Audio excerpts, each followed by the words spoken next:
बातमी महत्त्वाची। वैष्णवी हगवणेपूर्वी प्रियांका उमरगेकर हुंडाबळी ठरली होती। प्रियांकाच्या आत्महत्येला 3 वर्ष उलटले।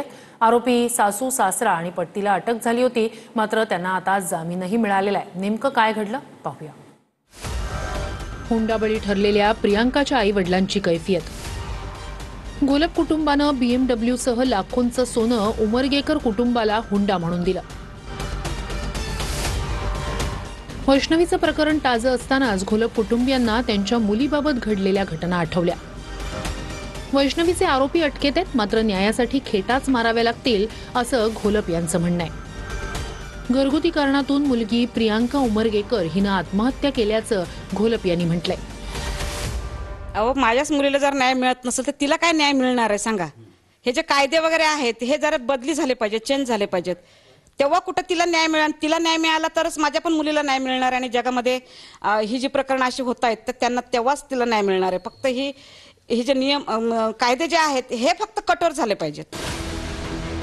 प्रियांका अभिषेक उमरगेकरनं राहत्या घरात गळफास घेत आत्महत्या केली होती, अशी माहिती घोलप यांनी दिली। प्रियांका ही पिंपरी चिंचवडमधील नगरसेविका कमल घोलप यांची कन्या होती। आळंदीच्या नगराध्यक्षा वैजयंता उमरगेकर यांची प्रियांका सून होती। हे प्रकरण नेमकं काय? 2022 मध्ये आईवडिलांनी प्रियांकाचा विवाह मोठ्या थाटामाटात लावून दिला। मुलगी सुखी राहावी म्हणून मागेल ती गोष्ट हुंडा म्हणूनही दिली।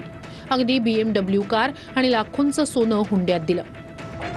8 महिन्यांनंतर सासरच्यांनी घरचं फर्निचर करण्यासाठी तगादा लावला।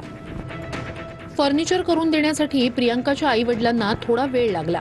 त्याच दरम्यान प्रियांकाचा सासरच्या मंडळींनी जास्त छळ केला। प्रियांकाचा बळी घेतला गेला असा आरोप तिच्या आईवडिलांनी केलाय। प्रियांका उमरगेकरच्या आत्महत्येचं प्रकरण पोलिसात गेलं। आरोपी सासू सासरा पतीला अटक करून त्यांची जेलमध्ये रवानगीही झाली।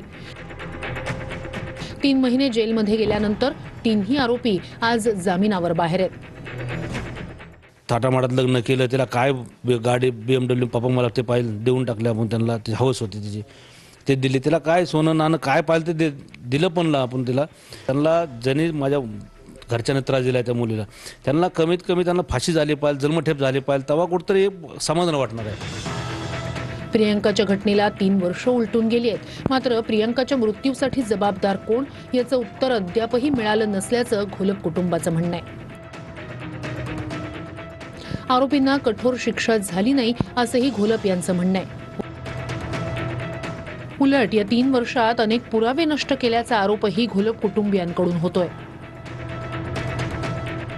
पुरावे नष्ट करण्याचा आता बघतो आम्ही कोर्टामध्ये, जे आम्ही वकील दिला, देशपांडे म्हणून वकील दिले आहेत, त्यांना ठरवून आम्ही मागणी केली।